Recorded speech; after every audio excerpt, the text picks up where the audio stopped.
नमस्कार, practical spirituality में आप सबका स्वागत है। नार्सिसिस्ट, ये वर्ड आपने कई जगह सुना होगा। क्या अर्थ है नार्सिसिस्ट शब्द का? नार्सिसिस्ट शब्द आता है ग्रीक माइथोलॉजी की एक कहानी से, जिसमें नार्सिसस नाम का व्यक्ति जब पहली बार अपने ही प्रतिबिंब यानी अपनी शैडो को, अपने फेस को पानी के अंदर देखता है तो खुद से ही मंत्रमुग्ध हो जाता है। यानी वो देखता है कि वो कितना खूबसूरत है और खुद से ही प्रेम करने लगता है। यही अर्थ है इस शब्द का। जो भी व्यक्ति नार्सिसिस्ट होते हैं वो स्वयं से ही जरूरत से ज्यादा प्यार करते हैं, यानी उनकी नजर में उनसे बेहतर और कोई है ही नहीं। और नार्सिसिस्ट सिर्फ किसी एक रिश्ते में नहीं, नार्सिसिस्ट कोई भी हो सकता है। यानी जिनके साथ आप लव रिलेशनशिप में हैं, जिनसे आप मैरिड हैं, आपके पेरेंट्स, आपके रिलेटिव्स, आपके बॉसेस, आपके कोलीग्स, कोई भी आसपास एक व्यक्ति ऐसा हो सकता है जो कि नार्सिसिस्ट हो। नार्सिसिज्म को एक मेंटल डिसऑर्डर माना गया है और जिन लोगों को ये मेंटल डिसऑर्डर डिटेक्ट होता है उनका इलाज भी किया जाता है, ताकि जो लोग ऐसे लोगों के आसपास हैं उनको कोई क्षति ना हो। खुद से प्यार करना, खुद की केयर करना एक अच्छी बात है। सेल्फ कॉन्फिडेंस होना यह भी एक अच्छी बात है, लेकिन ओवर कॉन्फिडेंस या अपने आप से ओवर लगाव कभी भी अच्छा नहीं, क्योंकि इसमें सब कुछ इम्बैलेंस हो जाता है। तो आज मैं डिस्कस करूंगी ऐसे 5 साइंस जिससे ये पता चल सके कि क्या आप नार्सिसिस्ट लोगों के आसपास, और केवल यही नहीं कि आप नार्सिसिस्ट लोगों से घिरे हो सकते हैं, बल्कि ये भी हो सकता है कहीं आप खुद तो नार्सिसिस्ट नहीं। ये भी इन 5 साइन से आप पता लगा पाएंगे। तो सबसे पहला साइन, नार्सिसिस्ट लोग सेल्फ ऑब्सेस्ड होते हैं, यानी उनको अपने अलावा आसपास किसी में भी कोई खूबी नजर नहीं आती। वो हर चीज में अपने आप को परफेक्ट समझते हैं, चाहे फिर वो लुक्स हो, चाहे उनका नेचर हो, उनकी इंटेलिजेंस हो। वो हमेशा जितने काबिल होते हैं उससे कहीं ज्यादा काबिलियत लोगों के सामने दर्शाते हैं। यानी वो एक मास्क बना के रखते हैं लोगों के सामने, जिससे आसपास के लोगों को ऐसा महसूस होता है कि ये व्यक्ति तो परफेक्ट है, इसके अंदर तो कोई कमी ही नहीं है। अब जैसे समझ लीजिए कि आप एक नार्सिसिस्ट के साथ लव रिलेशनशिप में हैं और आप बहुत अच्छे से तैयार होके जाते हैं and you looking very good, मगर जो नार्सिसिस्ट व्यक्ति होगा वो कभी भी आपकी लुक्स को कभी अप्रिशिएट नहीं करेगा। वो सिर्फ अपने बारे में बात करेगा। वो कहेगा, देखो मेरी ये शर्ट कितनी सुंदर है, मेरा हेयर स्टाइल कितना अच्छा है, मेरी कार कितनी सुंदर है, मेरे पास इतना बड़ा घर है, जो मैं काम करता हूँ उसमें मैं इतना पैसा बनाता हूँ, मैं इतने अच्छे पोजीशन पे हूँ, जो मेरे फ्रेंड्स हैं वो तो मेरे आसपास भी नहीं है, मैं इतना सक्सेसफुल हूँ। और जब भी ऐसे लोग बातचीत करते हैं उनकी बातचीत में भी आपको सेल्फ ऑब्सेस्ड बिहेवियर नजर आएगा। आपको ये समझ आएगा कि ये व्यक्ति सिर्फ अपने बारे में ही बात करेगा। यदि आप अपने बारे में कुछ बताना चाहेंगे तो उस बात को भी काट देगा, इंटरेस्ट नहीं लेगा। और ऐसे ही लोग हमारे आसपास हमारे कोलीग्स भी हो सकते हैं, हमारे बॉसेस भी हो सकते हैं, जो हमेशा अपने ही बारे में बात करें। एक नार्सिसिस्ट का नंबर 2 साइन है ओवर कंट्रोलिंग बिहेवियर। अब ये जो ओवर कंट्रोलिंग बिहेवियर है वो हर चीज में है। यानी किस तरह से आप ड्रेसअप होते हैं वो उसको कंट्रोल करना चाहेंगे, आप कहाँ पर पैसे खर्च कर रहे हैं ये उनको पता होना चाहिए और वो उसको कंट्रोल भी करना चाहेंगे। वो ये जानना चाहेंगे कि आप कहाँ शॉपिंग करने जाते हो, आपने फलानी चीज क्यों खरीदी, इससे बेहतर कुछ और खरीदते। और यदि आप उनकी पसंद के खिलाफ कुछ लेके आ जाते हैं तो उसमें भी वो आपके साथ लड़ाई झगड़ा कर सकते हैं। आप कहाँ पे काम करते हैं, आप किन दोस्तों के साथ उठते बैठते हैं, किन के साथ टेलीफोन कॉन्वर्सेशंस करते हैं, मैसेजिंग करते हैं, हर चीज को वो कंट्रोल करना चाहेंगे। और तो और यदि आप एक ऐसे व्यक्ति से मैरिड हैं तो वो इतने कंट्रोलिंग हो सकते हैं कि आपको अपने ही रिश्तेदारों से बात करने के लिए मना भी करेंगे। घर में किस तरह के डेकोर होना चाहिए, किस तरह के इक्विपमेंट्स घर में होने चाहिए, किस ब्रांड की चीज़ें खरीदनी हैं, ये सब भी वही डिसाइड करने की कोशिश करेंगे। और यदि आप उनके अगेंस्ट जाने की कोशिश करेंगे तो वो आपसे या तो लड़ बैठेंगे या फिर आपको ये जताएंगे कि तुम्हें कुछ नहीं मालूम, जो मैंने कहा है वही सही है। यानी वो आपका ओपिनियन लेना बिल्कुल पसंद नहीं करेंगे। तो ये भी एक बहुत बड़ा रेड फ्लैग होता है ये जानने का कि ये व्यक्ति नार्सिसिस्ट है। और खासतौर पे ये चीज़ें तब हेल्पफुल होती हैं, इन फ्लैग्स को देखना तब हेल्पफुल होता है जब आप किसी के साथ मैरिड नहीं हैं। अगर आप मैरिड हो जाते हैं तो फिर तो आपको कंप्रोमाइज़ करना ही पड़ता है। लेकिन जब आप मैरिड नहीं हैं, जब आप एक डेटिंग कर रहे हैं किसी के साथ कोर्टशिप में हैं, तो ये चीज़ें देखना आपके लिए आवश्यक हो जाता है। तो ये बहुत ही कंट्रोलिंग बिहेवियर के होते हैं। Third sign of a narcissist, lack of empathy. Empathy का मतलब होता है कि हम किसी और की सिचुएशन को जब समझते हैं और उनको मदद देने की कोशिश करते हैं, उनके पीड़ा को समझते हैं, उसे कहते हैं एम्पैथी। मगर नार्सिसिस्ट लोग किसी के साथ भी एम्पैथाइज नहीं करते हैं।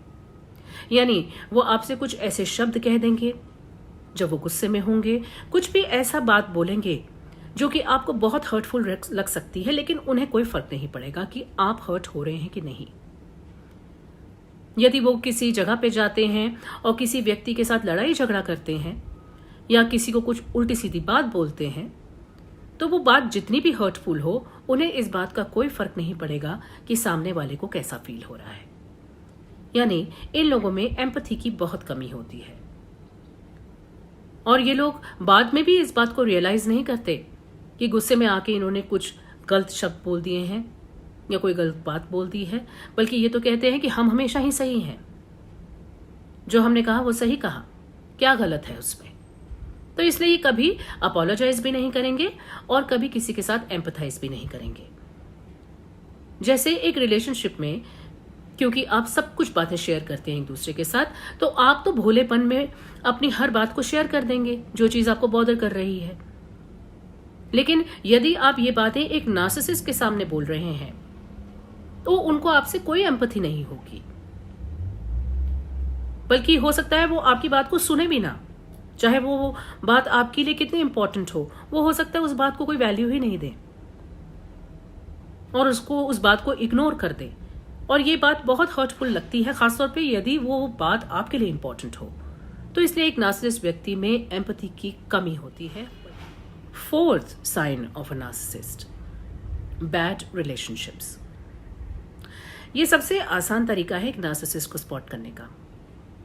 ऐसे लोगों के रिश्ते हमेशा ही खराब होते हैं, चाहे वो भाई बहन के साथ हों, चाहे पेरेंट्स के साथ हों, चाहे फ्रेंड्स के साथ हों, चाहे पड़ोसियों के साथ हों, चाहे कोलीग्स के साथ हों। यदि आप एक ऐसे नार्सिसिस्ट व्यक्ति को डेट कर रहे हैं या शादी करने के बारे में सोच रहे हैं और बातों बातों में व्यक्ति वो आपको बताता है कि कैसे उसकी किसी भी व्यक्ति से बनती नहीं, कि कैसे लोगों से वो अलग रहता है, कि कैसे उसका कोई फ्रेंड सर्कल ही नहीं है, तो आपको ये समझ जाना है कि ये व्यक्ति नार्सिसिस्ट है। क्योंकि ऐसे लोग कभी भी अपने रिश्तों में स्टेबिलिटी नहीं ला सकते, चाहे वो लव रिलेशंस हों या फिर रिलेटिव्स के साथ ही रिलेशनशिप हो, इवन पेरेंट्स के साथ भी। तो ये एक सबसे बड़ा एक साइन होता है कि ऐसा व्यक्ति नार्सिसिस्ट फॉर श्योर है, जो कि कोई भी रिश्तों को संभाल के रख नहीं सकता। और यदि आप ऐसे व्यक्ति के साथ अपना फ्यूचर बनाने की सोच रहे हैं तो आपके साथ भी ये व्यक्ति एक बैड रिलेशनशिप ही बनाएगा आगे चल के। क्योंकि जिस व्यक्ति में कोई एहसास ही नहीं है, किसी के लिए कोई इज्जत रिस्पेक्ट ही नहीं है, वो कभी भी किसी के साथ एक अच्छा रिलेशनशिप नहीं बना सकता। तो इसलिए ये वाला साइन आपको बहुत ध्यान रखना है इसका। आप पता करिए उस व्यक्ति से कि उसका क्या बैकग्राउंड है, किस तरह का रिश्ता है उसका अपने घर वालों से, अपने दोस्तों यारों से, कौन उसका बेस्ट फ्रेंड है। क्योंकि ऐसे लोग फ्रेंडशिप्स भी अपने मतलब के लिए ही करते हैं, जहां पे इनको फायदा होता है सिर्फ वहीं पे ही दोस्ती करते हैं। इसलिए ये साइन को जरूर आप ध्यान दीजिए कि ऐसे व्यक्ति की रिलेशनशिप कैसे है। Fifth and a very important sign of a narcissist, he will always play the blame game, यानी वो हमेशा अपने जीवन में आ रही किसी भी तकलीफ के लिए सिर्फ आपको ही जिम्मेदार ठहराएंगे। कभी भी वो अपनी परेशानियों की ओनरशिप नहीं लेंगे। यदि उनके जीवन में कुछ भी तरह की प्रॉब्लम आ रही है, फाइनेंशियल, इमोशनल, फिजिकल, किसी भी तरह की इशू आ रहे हैं, वो कभी भी ये नहीं कहेंगे कि गलती उनकी है। वो हमेशा ये कहेंगे कि फलाने की वजह से मुझे ये प्रॉब्लम्स आ रही हैं, उस व्यक्ति ने मेरे साथ ऐसा किया था, आज से 10 साल पहले मेरे साथ ये हुआ था इसलिए ऐसा हुआ, मेरे बॉस मेरे साथ अच्छे नहीं हैं, उनकी वजह से मुझे फाइनेंशियल लॉसेस हो रहे हैं, मेरे पेरेंट्स ने मेरी केयर नहीं की, इसकी वजह से आज मैं इमोशनली बैलेंस नहीं हूं। इसलिए वो कभी भी किसी भी प्रॉब्लम की ओनरशिप नहीं लेते हैं, और ये एक बहुत बड़ा साइन होता है एक नार्सिसिस्ट डिसऑर्डर का। और ऐसे व्यक्ति यदि आपके साथ विवाह के बंधन में बन जाएं, तो जीवन भर आपको ही हर तरह की परेशानियों के लिए जिम्मेदार ठहराएंगे। इसलिए ये बहुत ही जरूरी हो जाता है कि जब भी आप किसी व्यक्ति को जान रहे हैं या किसी के साथ शादी करने जा रहे हैं, तो उनको जानिए, उनके अंदर ये साइंस देखिए, क्योंकि यदि तो ये साइंस बहुत छोटी मात्रा में है तब तो ठीक है, लेकिन यदि आप रिपीटेडली इन चीजों को देखते हैं तो डेफिनेटली ये साइन होते हैं एक नार्सिसिस्ट पर्सनालिटी के, जिसके कारण आपका जीवन आगे चल के नष्ट हो जाएगा। इसलिए ये वीडियो उन लोगों के लिए ज्यादा जरूरी है जो अभी तक शादी के बंधन में नहीं बंधे हैं और अभी भी किसी रिलेशनशिप में हैं, क्योंकि यही वक्त है जिसमें आप संभल सकते हैं। जीवन में हमें हर तरह के रिलेशनशिप्स में कोऑपरेशन और कॉम्प्रोमाइज करना ही पड़ता है, लेकिन जब बात आती है एक नार्सिसिस्ट व्यक्ति के साथ डील करने की, तो ये एक बहुत ही दो-धारी तलवार की तरह हमारा जीवन नष्ट करते हैं। कुछ रिलेशनशिप्स तो हम अपनी मर्जी से नहीं बनाते, जैसे हम किस घर में पैदा हो रहे हैं, हमारे रिलेटिव्स कौन होंगे, हमारे फ्रेंड सर्कल कौन होंगे, लेकिन कुछ चीजें ऐसी होती हैं जो हम खुद डिसाइड करते हैं, जैसे कि स्पेशली लव मैरिजेस। तो आप किसी नए व्यक्ति से मिलते हैं, आपको उसके बारे में कुछ भी नहीं मालूम होता और सब कुछ बहुत ही ऊपरी दिखावा होता है। मोस्टली रिलेशनशिप्स में आपको एक व्यक्ति के बारे में जानने के लिए उसे लंबे समय तक जानना पड़ता है, और जहाँ पे अरेंज मैरिजेस होती हैं वहाँ पर तो ये खतरा और भी ज़्यादा बढ़ जाता है, क्योंकि पति पत्नी जो आगे पति पत्नी बनने वाले हैं उनको आपस में एक दूसरे के साथ समय निकालने का मौका नहीं मिलता। इसलिए आप किसी की पर्सनैलिटी को जज नहीं कर सकते। कहीं ना कहीं domination, self control, self love, self obsession, ये सब कहीं ना कहीं हर किसी की पर्सनैलिटी में थोड़ा थोड़ा देखने को मिलता है, लेकिन प्रॉब्लम तब होती है जब ये हद से ज्यादा होता है, और ये हद से ज्यादा होना ही हर चीज में इम्बैलेंस क्रिएट करता है।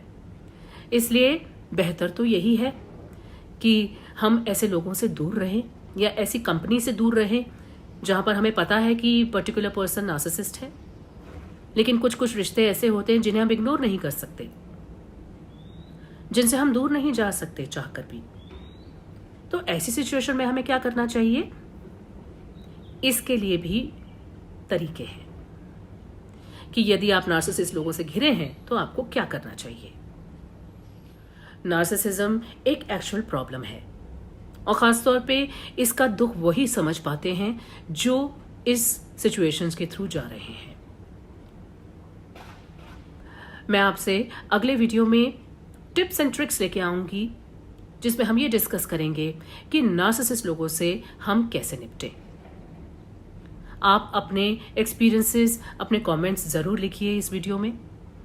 बताइए कि आप कहीं आप भी तो इस सिचुएशन से नहीं निकल रहे जहां पर आपको नार्सिसिस्ट लोगों के साथ डील करना पड़ रहा है, जिन्होंने आपकी जीवन को एक व्यथा कथा बना दिया है। क्योंकि ऐसे बहुत से तरीके हैं जिसकी मदद से हम ऐसे लोगों के साथ निपट सकते हैं।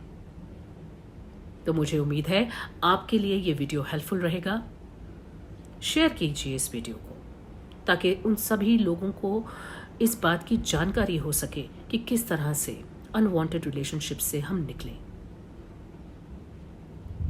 मैं आऊंगी लेकर आपके लिए मेरा नेक्स्ट वीडियो कि हम कैसे नार्सिसिस्ट लोगों से डील कर सकते हैं। आपका बहुत बहुत धन्यवाद। लाइक करें, शेयर करें, सब्सक्राइब करें मेरे चैनल को, और मैं मिलती हूँ आपसे अगली बार। Take care, have a lovely day.